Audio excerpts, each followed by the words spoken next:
Time now to get the latest trends in dive retailing, travel, and training with Level Up, the podcast of Scuba Diving Industry Magazine. Now, here's your host, Scuba Radio's Greg the Dive Master. And welcome. This is the first Level Up podcast for 2025. I am Greg the Dive Master from Scuba Radio. You can check it out every Saturday, 3 to 5 Eastern Time. However, today we dive deeper into the dive industry with some diving dignitaries. First up, of course, is Willie Klein, the man behind the madness of Scuba Diving Industry Magazine. Willie, how you doing, buddy? Oh, I'm doing great. I'm way down in Curacao in the Southern Caribbean today. Oh, God, I wish I was you. I mean, you're living large here, I guess. It's not as good as where Neil's at, where iguanas are probably falling out of the trees. Yes, they'll start falling out probably tomorrow. Okay, yeah, we're in the middle of a cold snap here in Florida. I'm in Orlando. Neil's in South Florida. We don't have the iguanas, but we got the cold for sure. So we may not have iguanas falling out of the tree, but if it keeps up like this, I might climb one and jump. But yeah, it's time to get deeper in the dive industry once again with Scuba Diving Industry Magazine, Level Up podcast, and we got a lot of stuff to cover today, right, Willie? What do you think? We sure do. We got some great talent, great writers, great articles, and a special shout out to all of our authors for this particular issue. And thanks to everybody from the whole year. We're up to 48 contributors in the first 12 months, of which the most coolest thing is 20 of those are dive shop owners. So, we really, truly have met the goal of writing for professionals by professionals. And so we're really pleased about that. So, let's jump right into it. We got a lot to talk about. We do indeed. And so we want to go to our first writer, right, from the magazine? That's what's up first? Absolutely. Let's go to the Azores Islands first. Wow. Cathryn Garcia, famous dive writer and hand model. It's a long story. You don't want to go there. But Cathryn, good to see you. How are you? Very well. It's after 9 p.m. It's a little past my bedtime here, but that's okay. I'd rather lose some sleep and be hanging out with you guys. Well, it's always great to see you. I mean, it raises the bar for this cast of characters. I love you guys. I'm just speaking for me, not everyone else. But, okay, so the latest issue of Scuba Diving Industry Magazine, page 20, is about honing your marketing message, how to craft a one-liner. Are we talking comedy? What do you mean? Well, I want to make a very important distinction here, because if Neil Watson was teaching this particular course, he might say that your one-liner starts with, "Hey, baby, you want to see where the shark bit me?" But that is not. It is not. That's perfect. I like what it. we're talking about. Okay. Or if somebody on your staff at Scuba Radio was doing this segment, it might sound like that. Yeah. But your one-liner is essentially a really important question that you need to answer. And the question every single customer that comes through the door wants to ask, and is internally asking, is how will your product or service change my life for the better? And believe it or not, that question is the question we ask about everything. Humans are hardwired for more and better. So the question is, how will your product or service help me? How is it going to make things better for me? And then what do I have to do to get it? So that's what the article in this issue of Scuba Diving Industry Magazine is all about. And I take the reader through the steps of what is a one-liner, what needs to be in it, and how do you craft one that's going to attract your client? I like it. I mean, it kind of breaks the ice and, brings them into the whole idea of continuing education and just getting into it, right? And just Exactly. So your one-liner is a pickup line, but it's not a Neil Watson pickup line. It's like a G-rated explanation of what you're going to do for them. Well, Neil does have a great one, Cathryn, because I've seen it a million times and it works every time. He goes, "Hi, my name is Neil." He gets down on one knee and proposes. And I know. It probably works for guys just as effectively as for ladies. I don't know, but and it works for him. But for the rest of us, our one-liner needs to answer that question in 3 parts. For the rest of us, the answer needs to be answered with number 1, what is the customer's problem or struggle? Why did they walk in the first place? And sometimes they don't even know, but we need to help identify what their problem or struggle is. We need to be able to articulate what the solution is that we're going to offer. And then we need to be able to tell them what the positive outcome is. After we reach into their wallet and grab their credit card, we need to be able to tell them how happy their life is going to be when they buy from us. So that's the 3-part answer that is the one-liner. How am I going to solve your problem? What's my solution? And how awesome you're going to feel when that problem is solved. What's the positive outcome? Because you're going to become a scuba diver, you're going to go on a great vacation, you're going to get amazing gear, whatever the problem is that you are there to solve. That's what your one-liner needs to tell them. Right. And it needs to be authentic. It needs to come from your heart so that you're not just trying to sell them a line. You need to be real with It's it. also not easy. It's not easy to do this. I mean, to be honest with you, they have another term for this is elevator pitch. In other words, if you had only had a few seconds to tell somebody your story or what you want to sell them. And believe it takes a tremendous amount of practice and discipline to come up with that process. So if you're listening to this podcast and you're a retailer out there, or you're a manufacturer and you got a sales guys out on the road or women out on the road, contact Cathryn. You need someone to help you craft. You need a professional to do it right, because it's harder than it sounds. It really, truly is. And we tend to sum people up by just pure appearances, and that's the worst thing you can do, certainly in sales, for sure. Yeah. What do you mean? Exactly. You mean how they look, Willie? Is it? Yeah, well, people have preconceived notions. Jen Adams wrote a great article from Scuba International Scuba Frisco. It's been months ago, but the article basically said that the mistake that she has seen herself and some of her staff make is they don't think that person can afford that regulator, so they don't pitch that regulator because of their preconceived notions is that they just simply can't afford it. Well, and you could be working at McDonald's on an hourly basis and might have saved up for the last 6 months to buy the best regulator there is out there. So you don't know. That's the most important thing, and that's a big mistake people do make. I think that you're spot on, Cathryn, with the one-liner story. Page 20, everybody read it. It's really well done. There's even a little graphic that kind of has the summary of what she just said, basically, in our podcast, and it truly is good stuff. Well, there you go. And Absolutely. for those of you that are tuning in, I'm really excited that Scuba Diving Industry Magazine is sponsoring a free one-liner workshop that I'm delighted to bring to you. So right now, go to my website, ClearStoryCoach.com, download my free brand messaging guide so you can get a jump on this. And then the date for that is going to be January 22nd. You have to email me at hello@ClearStoryCoach.com to get the time. Because once I get the interest, I'm going to set the time. I'm coming to you from the Azores, and I'm going to just look at what the aggregate of my attendees are, and then we'll set a time for it. And we're actually going to Zoom this. And in the end of a 30-minute Zoom call, you're going to have the elements of your one-liner down, and you're going to be able to repeat it over and over again, teach it to your staff, and have everybody memorize it. So go to ClearStoryCoach.com. Awesome. Download the branding guide, and let's get started. I love it. And it won't include, hi, my name is Neil, except for the dive god himself, Neil Watson. All right. Well, next up, as part of our Level Up podcast, we have 2 guests. We're going to tag team this next topic from the Keys. Is that right, Willie? Or what? 3 guests. 3. We have 3 guests. Okay. Wow. And 3 for 1.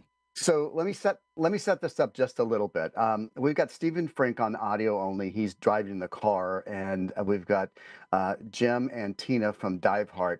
And at the DEMA show just a couple months ago, he stopped by our booth and he was talking about this, their foundation, which is a really cool organization. And I'm not going to steal his thunder, let him talk a little bit about it, but he said there's this video that we produced kind of on the Christ of the Abyss, the statue that's underwater in Key Largo. And I'm like, well, I never really thought about the history behind it. It's an incredible story. I'm going to turn it over to Steve because Steve shot the cover shot that's our actual December issue. It's Christ of the Abyss, so I thought it was very appropriate for December. But most importantly, it's a beautiful, beautiful photo. He's probably photographed, I'm guessing, the Christ statue more than anybody on this planet in Key Largo. So, Steve, tell us a little bit how you got the shot, and then we'll turn it over to Jim and Tina to talk a little bit about the foundation and the story behind the Christ of the Abyss. All right. Well, the Christ statue has really evolved. You wouldn't think necessarily that a bronze statue on a pedestal in 22 feet of water might have changed so much over the years, but the first time I saw it was when I came to town in Key Largo in 1978, and it looked like it looked. But then a friend of mine, Bernie Campoli, who was diving long before I was, he shot it shortly after it went down in 1965. And then I looked through some historical archives to better learn about the story. I was writing articles for Skin Diver magazine back then, and so I had to be fairly accurate in terms of how the Christ statue came to Key Largo.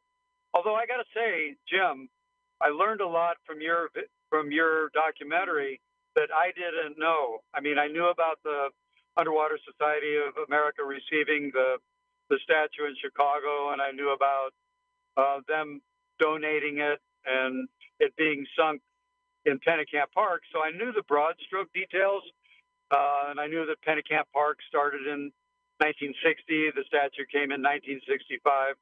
But there was so much more depth to your story, and it was so well illustrated. So I want to take this opportunity to compliment you on the very deep dive you've done on, an artifact that has come to belong to all divers, certainly in the United States and absolutely in the Florida Keys. So good on you there.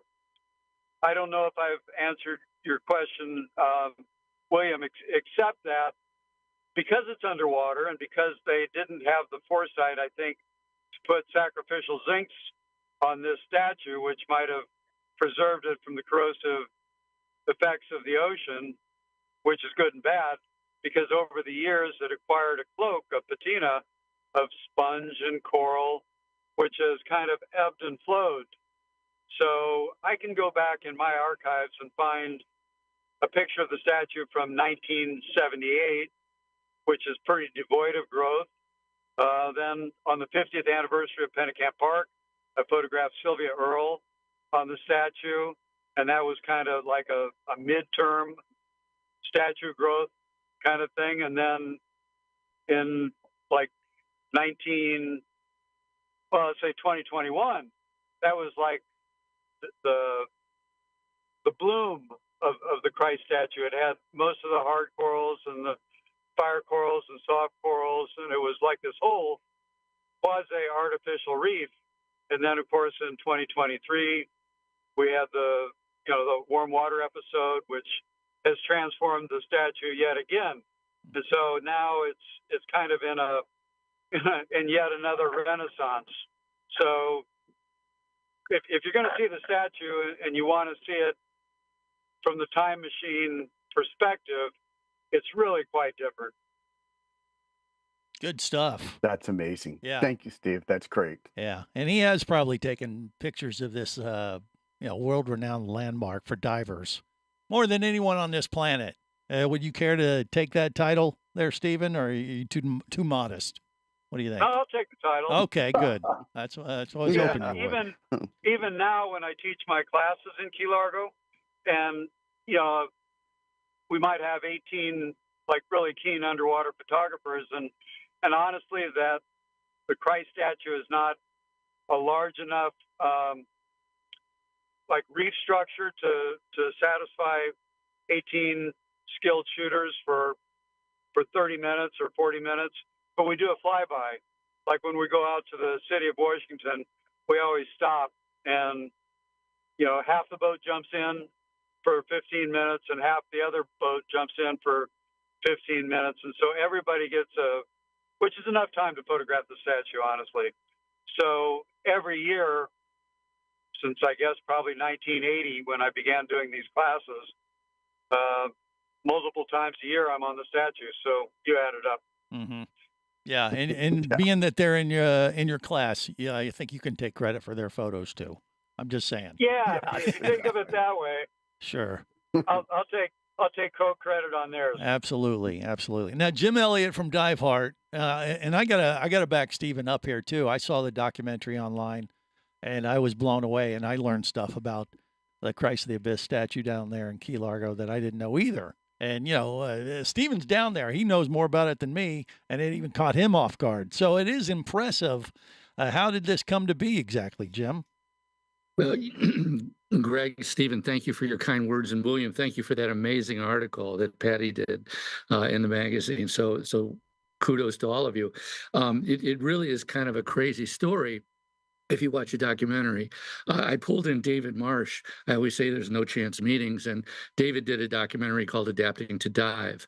And when Gabe Spataro died last December, I was at the memorial and said, to his children, is it okay if I sponsor a documentary to have David Marsh do about the statue? Because I had learned about the statue years and years ago when I was training a bunch of blind veterans, and on a grant based on the Department of Veterans Affairs, and I'm teaching them. They're blind, so they're feeling all the equipment. And Gabe Spataro steps up and says, "Well, I've been diving since the '50s," and I'm like, "Well, why am I certifying you now?" He goes, "Well, we didn't need certification in the '50s. That was bootleg diving. I've been diving since '76." I go, "Yeah, you're right."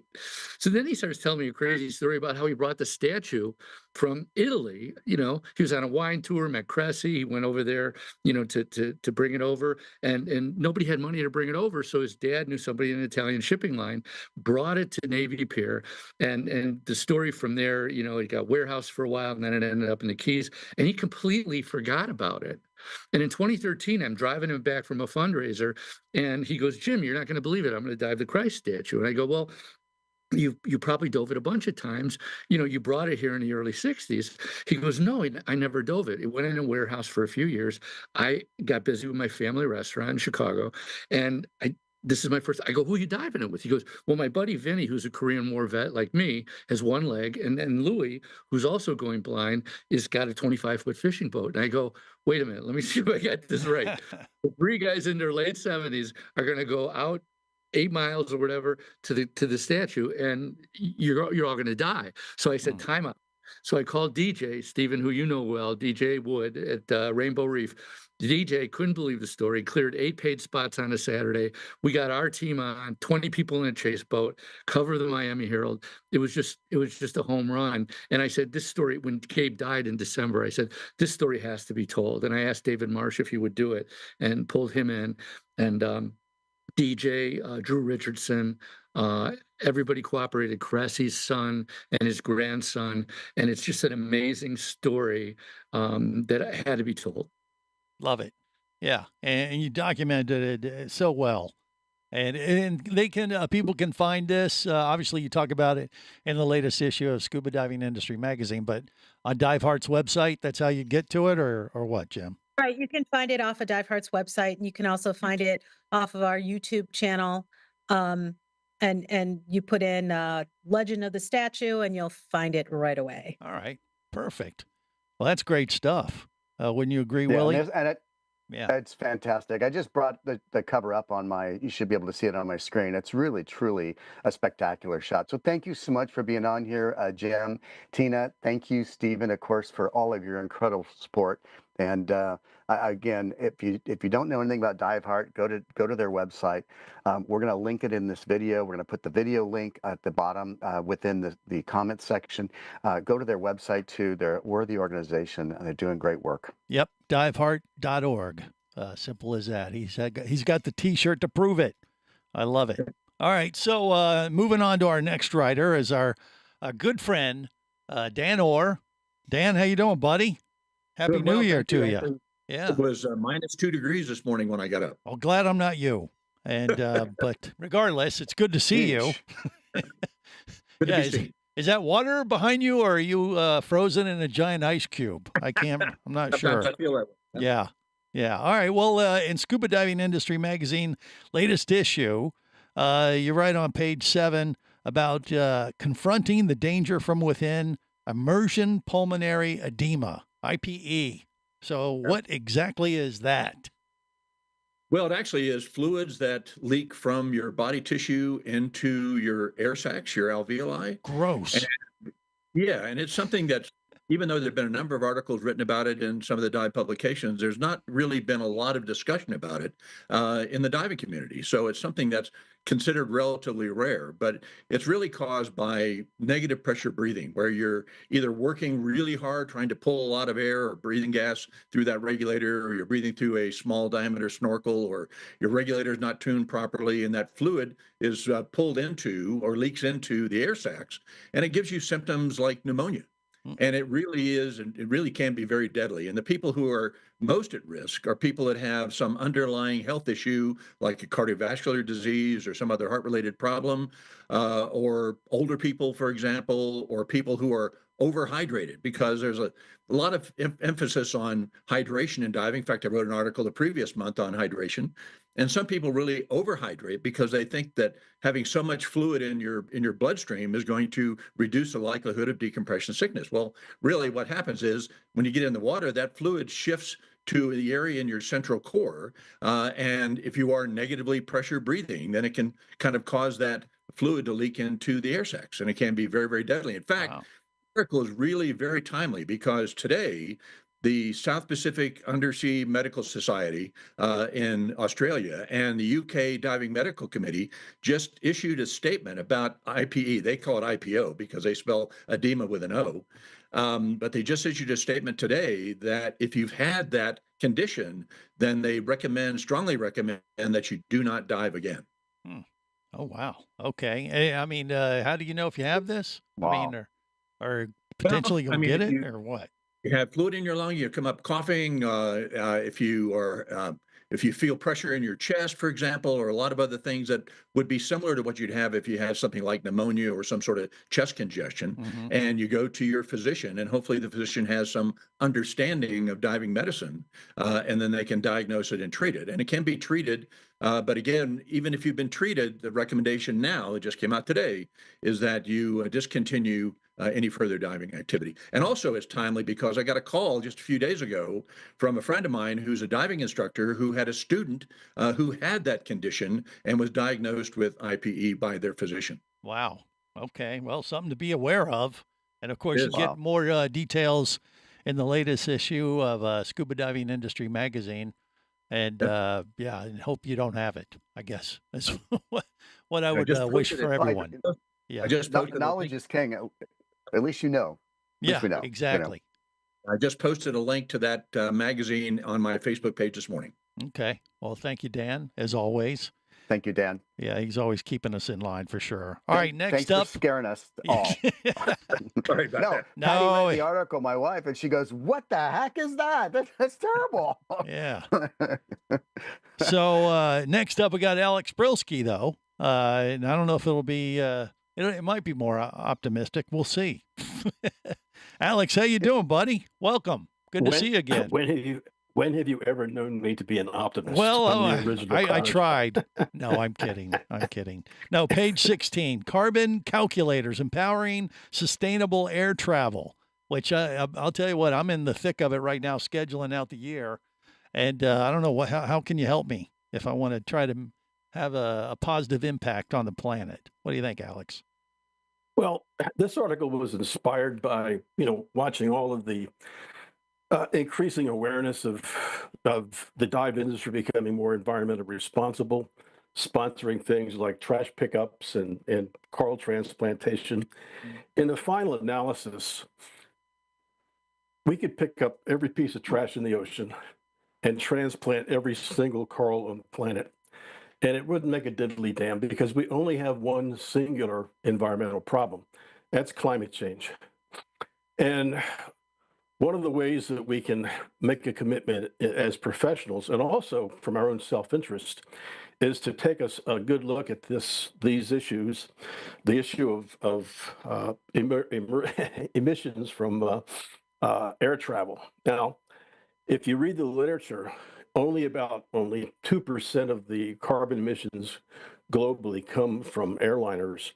But the real point is, when these emissions occur in the stratosphere, even in the higher troposphere, the weather belt of the Earth, they are far more damaging because of for several reasons. I don't want to get into details, but it's not just the carbon they're emitting. They're emitting water vapor, which promotes cloud formation that can help keep heat into the Earth, ozone production, et cetera. And so even though it seems like a small portion of the total carbon footprint, it's particularly damaging. And so the question is, what can we do about this? Because we can't travel without getting on an airplane. Let's face it. And fortunately, there are things that can be done to pull back or sequester that carbon from the atmosphere and put it into some sort of biomass. The problem has been, well, where do I go and how do I do this? And that's where these carbon calculators came out, more than a decade ago. And what they do is that by completing a little, online process, they calculate how much CO2 you are going to be putting into the atmosphere according to the distance you're traveling. I flew to the Philippines a couple of years ago, and I forget, it was 0.20 or 0.02 tons of carbon, and it told me in that calculation that for about, I think, $6, I could make a donation that would pull that carbon out of the atmosphere. And so, as I said, these caught on some time ago, but more recently, an organization called the Ocean Foundation put together what I think, and I describe in the article, as the very best of these calculators. And I think it's the best because they only help to fund what are referred to as blue carbon initiatives, blue carbon projects, mangrove restoration, seagrass restoration, and things that will pull carbon into these ecosystems that are far superior to planting trees or doing anything else, because the capacity of these blue carbon systems is phenomenally greater than terrestrial systems. But this isn't all altruism, because by following the guidelines in the article, a dive operator can show a strong commitment to doing the right thing, and also by incorporating the carbon calculator into their travel segment of the website, they're able to make it kind of a one-stop shop, where, okay, I'm going to get my airline reservation, I'm going to travel 10,000 miles round trip. This pulls in X number of carbon. If I donate $8 to the Ocean Foundation project, they're going to contribute this to a project in Puerto Rico, for example, to restore X acres or hectares of seagrass meadows. And it's really a good way to tie in, to demonstrate, honest to God commitment to the environment, and with a positive business result in showing you're making that effort and making it easy for your customer to make that contribution. Yeah. So I think it's something that operators should probably look at. And I'm going to follow up next month and talk more about blue carbon and why that is so much more effective at carbon sequestration. Well, that sounds good. Actually, I think some of the airlines and some of the travel search websites are actually figuring that in. Yeah, a number of the airlines also have their own calculators, but but the Ocean Foundation is strictly involved with marine-based restoration. Like it. And those good links stuff. are all in your article, too, by the way. So if you go to page, he's on let's 16. see, page 16, 16 and 17. All those links are there. So click on them, learn about it. Thank you, Alex. Yep. Good stuff, as always. All right, next up, we got Jeff Cinciripino from Rocky Hill, Connecticut, page 21. In with the new considerations for entering new dealer agreements. Jeff, welcome and Happy New Year to you, buddy. Happy New Year, everybody. Coming off of DEMA, we were out there, and there's a lot of equipment out there, a lot of things that you can put in your dive shop and supporting your customers. But sometimes you have to take a little bit of a step back and look at getting into a new dealer agreement. And I've outlined kind of some of those things that I would look at. before I would enter into a new dealer agreement and bring product in. And I wanted to share those with everybody. First and foremost is I've always looked at it from a fit into my existing inventory. How does it work? Does it fill gaps that I have out there? And is it going to compete with my existing inventory? Because I've said in the past, inventory looks like an asset on your balance sheet, but it's really a liability until you sell it. So if you bring product in, new stuff that's going to compete with the stuff that you already have, you got to think about that. And then, like Cathryn said, what's the value proposition for that new piece of gear? Why is that something you have in your dive shop? So fit into your existing product lines important. And then right along that lines is the competitive advantage. Is this something that nobody else in your area has, something new that you're going to be the first ones to have out there and you're going to get ahead of the market? Or are you playing catch up? Is it that must have? If you don't have it, you're putting yourself at a competitive disadvantage. So a couple of considerations there. And then once we move down that path, I start thinking about the financial aspects of it. How much money do I have to put in to get this agreement in place? What's my opening order buy? And then how quickly am I going to see that return on investment from that initial investment? And what you have to really also get into that detail, what's your ongoing buying levels to keep that margin in place? So you have to really look at that financial aspect of it in the dealer agreement. And then are you going to have any restrictions? Are you going to be able to sell this stuff online if you have an online store? Some dealers may not let you do that. And then finally, the last piece of it is the operational aspects of it. What's that sales support team look like? Inside sales, is somebody going to pick up the phone when you have a question, when you need them, when you have an issue to be resolved? How responsive are those dealers? And do they have a good B2B system, someplace where you can go in and check inventory, make your orders, figure out what your delivery schedules are, what your discount levels are at, what your free freight levels are? Do they have a really good B2B system? And then my final two considerations on entering that agreement are, what's their product availability? A lot of times you may find that there's a lot of equipment that's out there, but you just might not be able to get it because it's not available. We saw a lot of that supply chain challenges with the COVID. It's gotten a lot better. And then finally, how quickly are you going to get it? Is it going to take me a week to get it? Am I going to get it overnight, 2 days?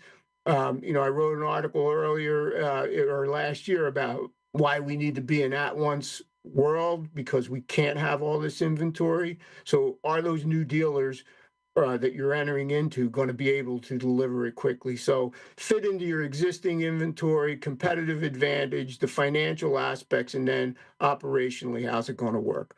All those things you got to look at. It's easy to get into a new dealer agreement, but you really have to know what you're doing. Good stuff. And I'm going to say also at the end of Jeff's article on page 21, 22, there's a QR code. Click on that QR code if you're looking at the digital version, or if you're picking up the print version, you can use your phone, and that'll email directly to Jeff. And I'm sure he'd be more than happy to talk to you. I know he does consulting on this kind of thing, but if you're a retailer out there, he's got a lifetime of experience you could probably tap into. Well, thank you. Absolutely. All right, next up, it's off to Gil in California, page 18, part 1, how to blue your business in 2025 and make more green. Now, this is a loaded question, but how do you blue your business? I'm a little worried about this, Gil, but that's probably just me. Hi, everyone. Happy New Year. So bluing your business means making your business more environmentally friendly. Oh, good. Thank God. We call the ocean the blue. We swim in it, we snorkel in it, we dive in it, and we want to leverage what we can with all the tools everyone's talking about, especially Alex's. That was a great idea about the credits for carbon. But all these things we can do that I listed in my article, I have 7 suggestions for bluing your business. One is, of course, reducing your plastic use. Willie was telling me that when he was in the Caymans last year, he was on a dive boat, and they handed out little paper cups for everyone to use to drink water instead of passing out plastic water bottles, which can accidentally end up in the ocean. So I suggest tell your clients to bring their own thermos with their own beverages, or you give them water or whatever, but bring their own thermos so you don't have to worry about plastic going into the ocean. So that's one suggestion. Two is bluing your events. Like my dive club sponsors Blue Friday. I'll talk more about that in a minute, but holding events that have a blue halo, so to speak, can help blue your business and give everyone warm fuzzies about what you're doing for them and the environment as well. Another thing you can do is increasing the sustainability of what you offer by reducing packaging materials. You know, why do we get a package or why do we buy new flippers and they come with all this plastic and everything? You don't need that. Just paper wrapping, or see how Amazon has changed over the years from huge paper boxes or cardboard boxes to smaller packaging to envelopes. So use less material in your packaging. And then the fourth thing you can do is install solar panels on your liveaboards or on your dive shop or your warehouse to reduce your carbon footprint. Another thing that I strongly recommend is only using reef-safe sunscreen. It's hard to say, reef-safe sunscreen. I know in a lot of places now, like Palau and Hawaii and for certain parts of Mexico, Virgin Islands, Key West, they only allow sunscreen that is reef safe. And 6, do volunteers like my dive club to have beach cleanup, debris cleanups. And 7, become a green business, which means that you use less paper. I've been in green business for like 20 years for myself. So you use recycled paper, use LED lights, you do everything you can to have a smaller carbon footprint. So then getting back to Blue Friday, I want to thank Terry Cummins. Cummins this year, he and his wife participated in Blue Friday out in the Coral Sea. We had divers this year in more places, in more oceans than ever before. And ironically, Ken Carter of my dive club, who started Blue Friday, which was diving on Black Friday instead of shopping, he was in New York. He was going to go diving, but it was freezing rain. He said, I'm not going. But we had divers from our club go in Kona. We had divers from our club go in the Channel Islands, 60 miles off the coast. I have a friend who went in San Diego, and we had 2 dive shops that I know in Roatan and the Mexican Caribbean who participated. But this year, I want to ask everyone here to be a Blue Friday ambassador. I want to get Alex in Florida and Kathy in the Azores and people all over the Caribbean and Europe, everywhere we can, to participate in Blue Friday this year and make it truly a viral event. It's at the tipping point now, but we can do a little more or write an article to tell more about it in September, so we have a 2-month head start. But if you look at the link for my website, my dive club website, Marin Scuba Club, you'll see a blog that recaps all of the activities for Blue Friday 4.0 this year. Thank you. Yeah, love it. And I'm glad you clarified it because Neil Watson, I think he's working blue, but it's just because he's cold. I'm freezing, man. I'm freezing. And I've been working blue for like 27 years. Kind of totally different issue that I've tried to avoid authorities, but it's worked out well. So thank you for that, Gil. All right, next off, are we ready for the next one, Willie? Or do you got another comment? Yeah, I was just going to say, so Carlos Lander has written a couple of books. He just published his 2nd book on diving, and he is based out of Caracas, Venezuela, and I happen to be about 75 miles from him right now. I'm down in Curacao. So, but Carlos reached out to us several months ago and asked if he could, do some writing for us. He's an instructor and a professional in that country. And I said, Carlos, why don't you focus on the Southern Caribbean? A lot of people don't. Everybody's heard of Curacao. Everybody knows about Bonaire, but nobody heard about a place called Margarita Island, and nobody knows about a place called San Andreas Island. And then you got parks all along Colombia and Venezuela and all the way to Trinidad and Tobago that no one's ever even heard of. Now, Tobago's somewhat popular, but So he's going to be focusing his series over the next few months on some of these other really, really kind of out of the way, but yet they offer excellent diving. So for a dive shop that's looking to do something a little different, a little out of the norm, he's got some great suggestions. So I'm going to turn that over to Carlos for that long introduction. Welcome, Carlos, and Happy New Hey, Year. hey, how are you? Hello there. Well, continue our journey through the Caribbean. Today we're heading to Trinidad and Tobago. So the question here is why to go there?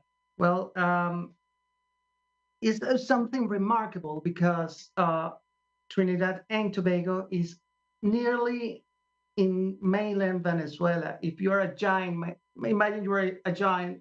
If you go and do a big step, you go into Trinidad and Tobago. But the main thing is that Trinidad is not good for diving, but Tobago is. And the explanation is, I don't know if maybe you can, no. We see a blank screen. But the main thing is that if you go to Trinidad and located you in south of the map, you see that the Orinoco River goes to the Atlantic, and you see the delta. So if you see Trinidad, it's very, very, very near to the delta. So every sediment from the river goes to Trinidad. So actually the diving there in Trinidad is very bad. So what you need to do is go to Tobago, which is amazing. Why it's amazing? Because it's up north, just right in the corner of the Atlantic. So it's a confluence from two waters. You see Caribbean waters coming from the west, and the east, you see the Atlantic. So that confluence of water make a remarkable dive. And you see very enormous pelagic life. Also, you will see the reef there. Yeah, I believe, Carlos, doesn't Tobago have like one of the largest spring corals in the world? I did that years ago, and I think I remember going to a site indeed. that. Yeah.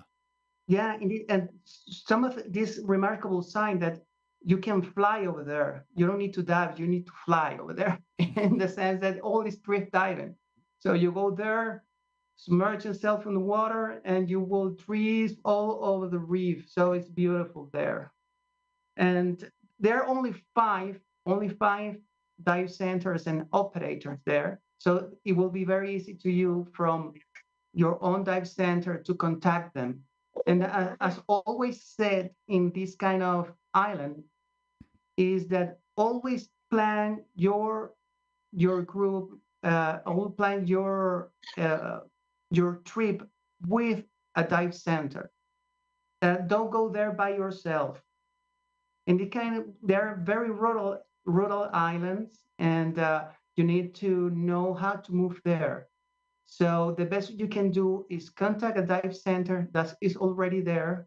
There are locals, and they will plan and help you all the way with their trip, from where you're going to stay, where are you going to dive, and how other activities you can do. As always said, it sells better if you do extra activities on land. For example, you go dive one day, 2 days, and the other day you can go and visit the forest, which, by the way, is the forest, I think, if I remember well, is from the 18th centuries. So it's a beautiful forest. You can have rivers, cascade all inland. So you can mix activities, and that's very good for your customers. So do you have any questions? Yeah, well, it's been a few years since I've been there. Like, it's quite nice for sure. And just like on Jeff's article, at the end of Carlos's article, you can click on his QR code and you can ask him, "Hey, Carlos, where did you dive with?" Because he dove with a center down there. Who was it that you were diving with, Carlos, in Tobago? Derek. I think we credited him on the photos. I can't remember the name offhand. Yeah, Derek. Derek has dive centers there, and he took the photograph. So he's amazing. He's an amazing person. He's very welcoming, and he's one of the 5 dive centers there. He's located at the south, which is more easy diving. But if you go to the north, you will find also good dive centers there. But if you have a group that is very novice, it's better to go to the south, the island. In that regard, is the drift is very low See, compared to north. and that's really good insight, and that's why, you know, if you're a dive shop out there and or a travel agent, you're thinking about trying to start a group trip down there, reach out to Carlos. He can give that insight, because that's the kind of things that's hard to find online when you says, look, this is a great place for a group that's new or experienced or whatever. Thank you, Carlos. Great article. Keep them coming. Thank you very much indeed. There you go. All right, next up we got David and Lily from Texas, page 30 in Scuba Diving Industry Magazine, part 1 of 3-part series. What dive travel means to retailers. David, Lily. So let me stop for 2 seconds and just give a little intro for these because they're brand new writers. Thank you for writing for us, by the way. They're brand new writers to us. They are extremely experienced writers in our industry. They've written probably for every magazine on the planet, every online zine there is. And they were very key in Mark Young's publications, Dive Center Business Magazine, which is our predecessor, and made it possible for us to even have this magazine. And of course, Dive Training, which was fantastic resources. So they're very, very experienced, and they're doing a 3-part series that I think is really good, aimed at the retail and at dive retailers. So I'm going to let you guys take it from there, David and Lily. Yeah, welcome. Well, thank you. I know you had asked before about what are some of the key takeaways for this series, and we came up with 3 of them that are pretty key for this. One is that dive centers need to understand that their customers want a scuba adventure somewhere that feeds their desires, because, you know, to have an exotic dive experience, this is why they got certified in the first place. So you don't want your customers to have to look elsewhere to find dive trips when you can provide them with their dream vacation and keep their loyalty and their revenue with your business. Another key takeaway on this would be that when the customer signs up for your trips, that's just the beginning of your profit revenue.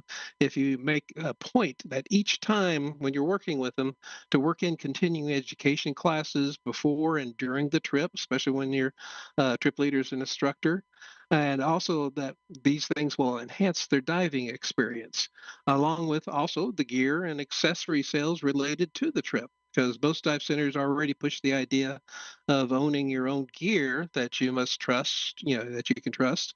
And a dive trip is a great time to remind them that this is of this, and that it's, you know, it's something that you advise them about specific items that might aid them in this specific location. Sort of like, you know, Palau with the reef hooks and things of that nature. So, Lily, you got another one? Yes. So the third consideration for dive centers is when you're putting your package together, the wholesalers will usually offer a standard group package. Well, what you want to do is differentiate your package from others and make it special. So one of the things you can do, for example, especially if you have a large group going, is to negotiate with the wholesaler and ask for additional value add type extras, such as, for example, free nitrox if it's not already included in the package, or massages, or even group discounts on excursions they may have, trips to town or village tours, something that will be special, that will make the experience special for them. Things to do on land as well as in the water, waterfall trips, sunset cruises, etc. And you want to set your trip apart and make it memorable for your customers, so they'll think about doing the next trip with you as well. Right. They always want to get, you know, your customers are usually wanting to get the best bang for their buck. And if they compare trips, then you'll say, oh, this is the way to go. So this is who I need to do business with. Absolutely. Yeah. Deliver those 3 items. I think you got a customer for years to come if you deliver on the goods there. That sounds good stuff. Absolutely. Look forward to parts 2 and 3 in the upcoming weeks on Scuba Diving Industry Magazine. Good stuff indeed. All right, so we're going to wrap things up. Yeah, thanks, guys. And we're going to wrap things up in Australia. Is that right, Willie?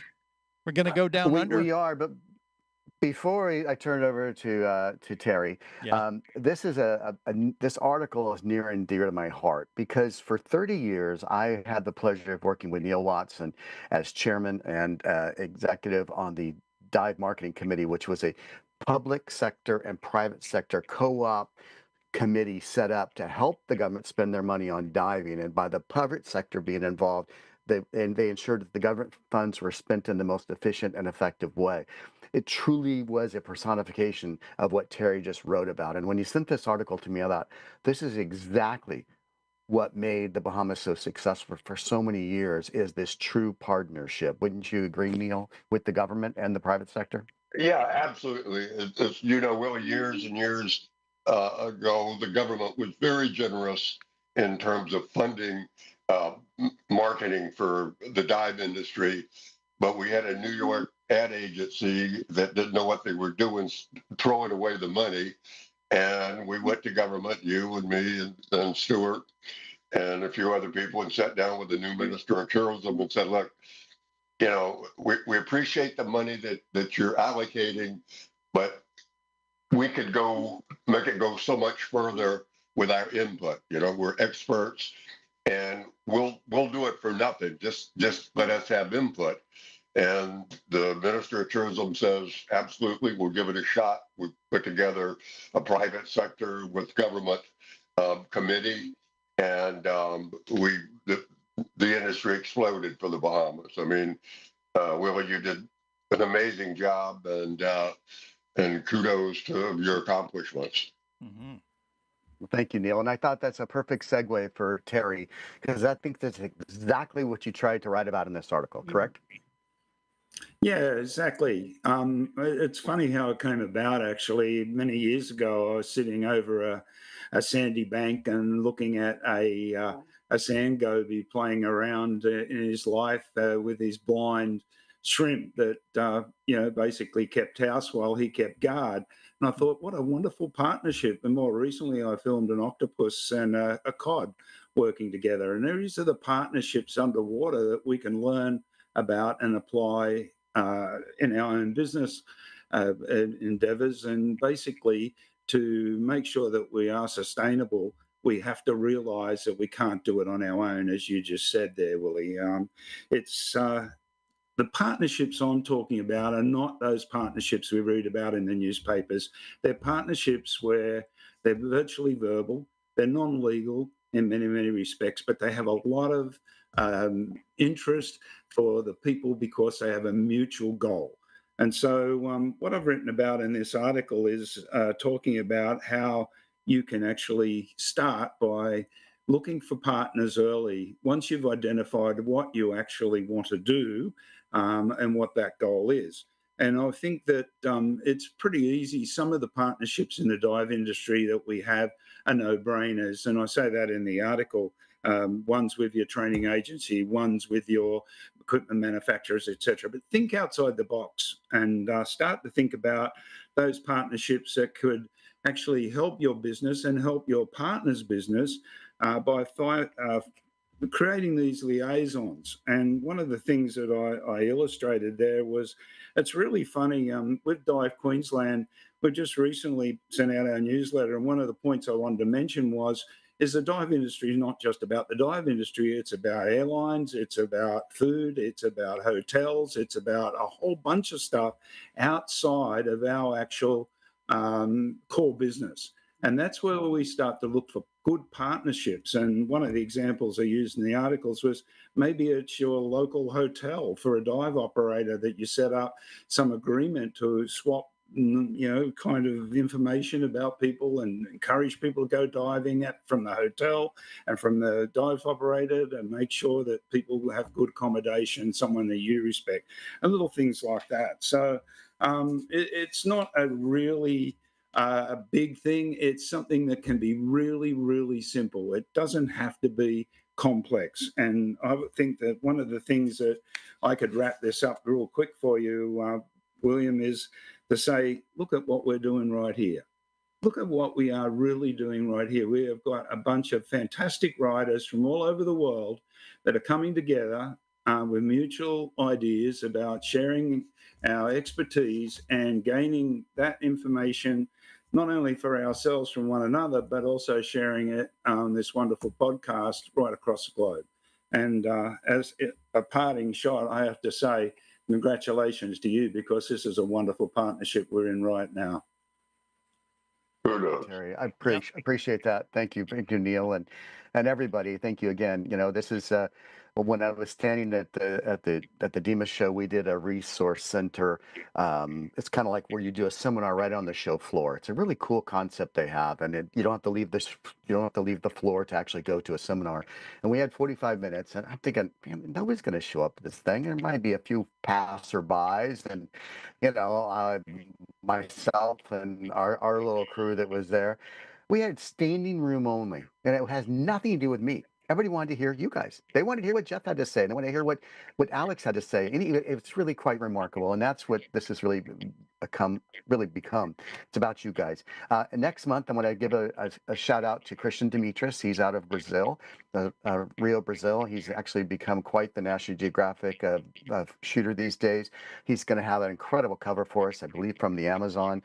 Reef Smart's got a new 3D mapping software project out, and we've got an art. It's already been written about it. It's fantastic. Al Hornsby was the former senior vice president over at Patty. He's retired, and he is probably knows more about liability and diving than anybody on this planet. And he is starting a regular series, and he did the first of the series just this month on the business of liability. He kind of really just teed up his article. So thank you, Terry, for that. And thank you for that really nice article as well. Keep them coming.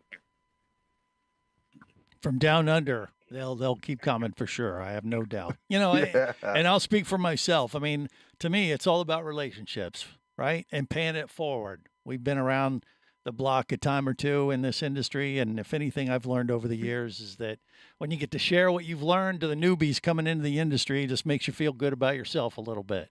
You guys with me on that? Yeah, it sure does. Okay. Absolutely. All right. Well, that will do it for this month's edition of Level Up, the podcast for Scuba Diving Industry Magazine. I am Greg the Dive Master. For myself and the rest of the crew, well, remember, it's always better down where it's wetter. Yeah. This has been Level Up, the podcast of Scuba Diving Industry Magazine. Produced by Scuba Radio and the Klein Group. For more info, go to scubadivingindustry.com.